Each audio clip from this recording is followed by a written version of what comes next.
কাছে দূরে যে যেখানে বসে আমার এই ভিডিওটা দেখছেন সবাইকে আরেকবার ওয়েলকাম করছি আমার এই ছোট্ট চ্যানেলে। আসসালামু আলাইকুম, কেমন আছেন সবাই? আশা করছি সবাই অনেক ভালো আছেন। আমরাও আপনাদের দোয়া ও ভালোবাসায় আলহামদুলিল্লাহ ভালো আছি। নতুন একটা ব্লগে স্বাগতম সবাইকে। এই ব্লগে থাকছে সারা মাসের বাজার আমি কিভাবে গুছিয়ে নেই আর কিভাবে আমি সব রান্নাটা কমপ্লিট করি। এখানে আমি অনেক রকমের বাজার নিয়ে এসেছিল, তো সেগুলোকে গুছিয়ে নিচ্ছি। কাঁচা বাজার ছিল, কাঁচা বাজার আমাদের এখানে খুব কাছে না, একটু দূরেই। তো যখন করা হয় তখন একটু বেশি করেই করা হয়, যেহেতু পুরো মাসের বাজার। আর যদিও সবজিটা বেশি দিন ফ্রিজে থাকে না, তো মিনিমাম 15 দিনের হলেও সবজিটা আমরা একেবারেই কিনে নেই। তো এই সবজির ভিতরে ছিল এখানে লাউ ছিল, বেগুন ছিল, মূলা ছিল। মোটামুটি বাংলাদেশি যেসব সবজিগুলো এই বাংলা দোকানগুলোতে পাওয়া যায় প্রত্যেকটাই নেওয়া হয়েছে। তো সিমটাকে আমি একটু আর খুলবো না, এভাবেই রেখে দিচ্ছি। তো এখানে এর মধ্যে পালং শাক ছিল, পাট শাক ছিল, তো এগুলাকে আর আমি এখন প্যাকেট খুলবো না। অলরেডি কিন্তু এই সবগুলোকে এখন প্যাকেট করে আমি ফ্রিজে রেখে দিব, নর্মাল ফ্রিজে। আর মাছ মাংসের বাজারও এখানে আছে, তো আমি সবজিটা পুরোটা প্রসেসিং করে নর্মাল ফ্রিজে রেখে দেন আমি মাছ মাংসটা গুছিয়ে নিব। তো ফ্রিজে কিন্তু আগে থেকে একটু খালি করা ছিল, আর বাকি যতটুকু মনে হলো আমার যে খালি করতে হবে ততটুকু খালি করতেছি।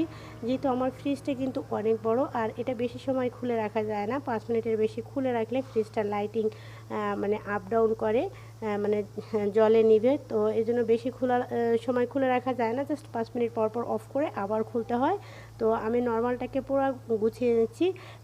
যে সবজিগুলো মানে আগে নষ্ট হয় এটা তো সবাই জানার কথা মোটামুটি, সেই সবজিগুলোকে ডিপের নিচে রাখতেছি, মানে সরি নর্মালের নিচে রাখতেছি। আর যেগুলা মানে আগে আগে খেতে হবে, যেমন শাক জাতীয় খাবার সবজিটা, তো ওই সবজিটাকে মানে সামনে রাখতেছি যাতে ইজিলি পাওয়া যায়। তো নর্মাল ফ্রিজটা কিন্তু আমি এরই মধ্যে সম্পূর্ণভাবে সবজি টবজি সব কিছু গুছিয়ে নিয়েছি। আর বাকি যতটুকু খালি আছে এতটুকু জায়গায় রান্না করা খাবার রাখলে কিন্তু ফুল ফিল আপ হয়ে যাবে। আমার ফ্রিজটা কিন্তু অনেক বড়, জাস্ট ক্যামেরায় তো বোঝা যাচ্ছে না। আর এখন ডিপের জন্য মানে জায়গা বের করতেছি, যে ডিপটাকেও একটু খালি করে নিচ্ছি, যেগুলো একদম ইমার্জেন্সি দরকার না সেগুলো বের করে নিচ্ছি। হ্যাঁ, কারণ আমি মাছ মাংসটাও অনেক পরিমাণে কেনা হয়েছে, তো মাংসটাকেও এখন গুছিয়ে নিব। এখানে আছে বাগদা চিংড়ি, এখানে 1.5 কেজি পরিমাণ বাগদা চিংড়ি আছে। এই চিংড়ি মাছটা আমি এখানে মালয়েশিয়াতে এই ফার্স্ট কিনলাম, কারণ এটা সচরাচর পাওয়া যায় না বাংলাদেশি দোকানগুলোতে। আর যেটা মালাই দোকানে পাওয়া যায় ওটা আসলে অতটা টেস্ট না, তাই কখনো কেনা হয় না। এই ফার্স্ট টাইমই আমরা বাগদা চিংড়িটা মানে কেনা হলো। আর নর্মালি গলদা চিংড়ি আর সাগরে যে চিংড়িগুলো থাকে সাদা সাদা, ওই চিংড়িগুলো কিন্তু প্রচুর পাওয়া যায়। তো এখানে নেওয়া হয়েছে সাগরের বিলে মাছ। এই বিলে মাছটা অবশ্য অল্প করে নেওয়া হয়েছিল, কারণ আমার হাজব্যান্ড মনে করেছিল যে এটা মানে খেতে অতটা মজা হবে না, বাট আমরা যখন এটা ফ্রাই করেছি এটা সবচেয়ে বেশি মজার মাছ ছিল। তো নেক্সট টাইম যদি এই মাছ কিনি তাহলে এই বেলে মাছটা অবশ্যই বেশি করে কিনবো। আর এখানে নেওয়া হয়েছে বড় সাইজের একটা কোরাল মাছ, প্রায় 4 কেজি ওজন ছিল কোরাল মাছটারে। আর সাথে ছিল রুই মাছ, রুই মাছটাও প্রায় 3 কেজি ওজন ছিল।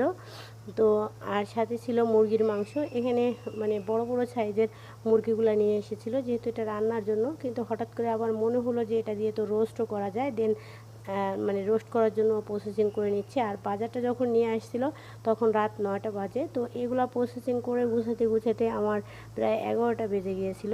তো এখান থেকে আমি 8 পিস মাংস মানে চিকেনটা নিয়ে নিব রোস্ট করার জন্য, যেহেতু আমাদের রোস্টটা আমরা সবাই অনেক পছন্দ করি। তো মাছটাকেও এখন আমি প্রসেসিং করে নিব, মানে ভাগ ভাগ করে যতটুকু পরিমাণ আমার লাগে অতটুকু পরিমাণ করে ডিপ ফ্রিজে আগে রেখে নিব, তারপরে মাংসটা প্রসেসিং করব। আর মাছ কিন্তু এখানে অনেক মাছ ক্যামেরায় অতটা বোঝা যায় না, যদিও এখানে 4-5 রকমের মাছ, আরেক রকমের মাছ মানে ইয়াতে আছে পাবদা মাছ। তো সব মাছগুলা আসলে এখন প্রসেসিং করে আমি ডিপে রেখে দিব। তো এখানে কিন্তু সব মাছগুলো আমি প্রসেসিং করে ডিপে অলরেডি রাখা হয়ে গেছে। আর আমার ডিপটাও অনেক বড়, ডিপটা অনেক বড় যে এক থেকেই মানে সব মাছগুলো ধরে গেছে। তো মাছ মাংস মাংসটাও আমি এখানে অবশ্যই প্রসেসিং করে এখানে রেখে দিয়েছি। মাছ মাংস এবং সবজিটা আমাদের মিনিমাম 15 দিন চলে যাবে, আর মাছ মাংসটা অনেক দিন চলে যাবে, যেহেতু আরও ইলিশ মাছের অর্ডার করা আছে, ইলিশ মাছ দিয়ে যাবে তারা।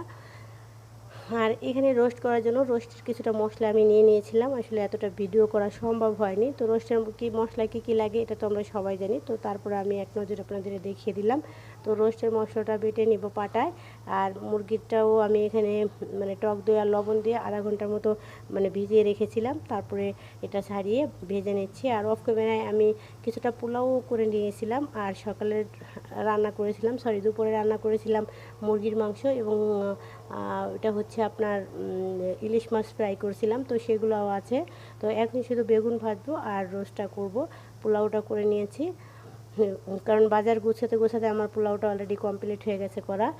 আর এদিকে হচ্ছে চিকেনটাকে আমি ভেজে নিয়ে তুলে নিচ্ছি। তারপরে মানে আমি ঘি দিয়ে পুরো রান্নাটা কমপ্লিট করতে চেয়েছি, তো চিকেনের মধ্যেও আমি ঘি দিয়েছিলাম। আর এখনও বেশ কিছুটা পরিমাণ ঘি এখানে অ্যাড করব, যেহেতু এই ঘিটা প্রাণের ঘি। বাট আমি জানি না কেন প্রাণের ঘিতে কোনো স্বাদ গন্ধ বাতাস কিছুই নেই। আমার কাছে মনে হয় যে আমি বাটার অয়েল মানে খাচ্ছি। আমাদের মানে দেশে থাকতে যে বাটার অয়েলটা কিনতাম, আর এখানে প্রাণের ঘিটা সেম বাটার অয়েলের মতো, এর ভিতরে গন্ধ বাতাস কিছুই নেই। এখানে আমি দিয়ে দিচ্ছি কিছু কাজু বাদাম, আর কাঠবাদামটা পেস্ট করে নিয়েছি, তো সেটাই দিয়ে দিচ্ছি এখানে আদা রসুন বাটা। তো রোস্টটা তো রান্না করতে আমরা কম বেশি সবাই পারি, আর এখানে রোস্টের যে মশলাটা আমি বেটে নিয়েছি সেটা দিয়ে দিচ্ছি।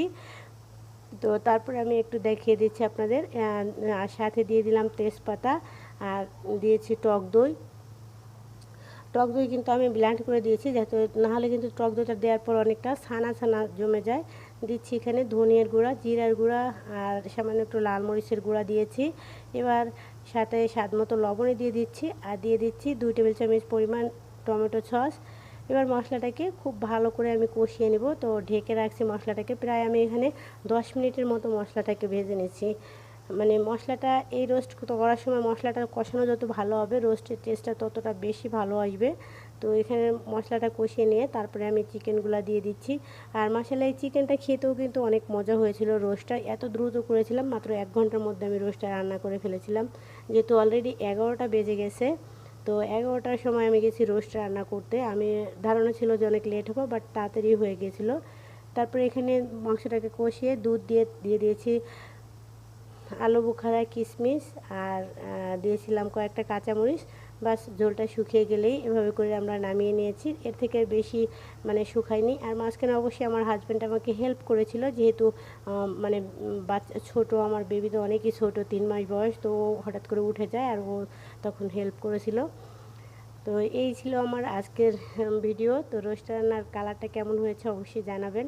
আর বেগুন ভাজিটাও আমি অফ ক্যামেরায় করে নিয়েছিলাম, কারণ পোলাও দিয়ে আমরা পটল ভাজি আর বেগুন ভাজি খেতে অনেক বেশি পছন্দ করি। আর ছিল সকালের চিকেন রান্না, ছিল ইলিশ মাছ ভাজা। তো এগুলা দিয়েই আমরা আজকে রাতের খাবারটা সেরে নিয়েছি।